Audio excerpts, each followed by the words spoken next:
యూపీలోని ప్రయాగ్రాజ్లో మహాకుంభమేళా ముగింపు దశకు చేరుకుంది. త్రివేణి సంగమంలో స్నానం ఆచరించేందుకు భక్తులు భారీగా పోటెత్తుతున్నారు. ప్రయాగ్రాజ్ పరిసరాలు భక్తులతో జనసంద్రంగా మారాయి.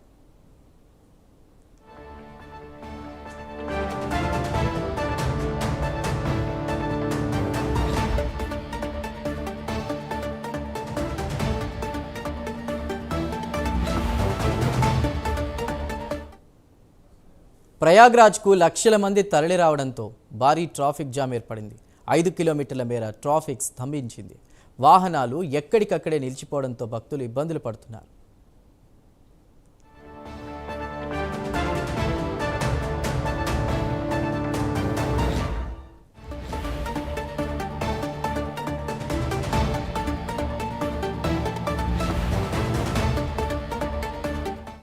జనవరి 13న మహాకుంభమేళా ప్రారంభమైంది.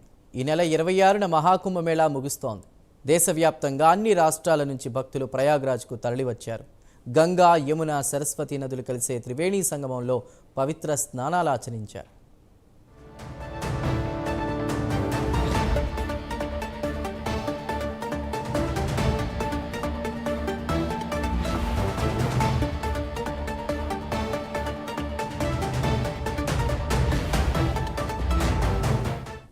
విదేశాల నుంచి భక్తులు తరలివచ్చి పుణ్యస్నానాలు చేశారు. ఇప్పటికే 55 కోట్లకు పైగా భక్తులు పుణ్యస్నానాలు చేశారు. మరో 5 రోజుల్లో మహాకుంభమేళా ముగియనుండడంతో భక్తులు భారీగా వస్తున్నారు. దీంతో ట్రాఫిక్ సమస్యలు తలెత్తాయి.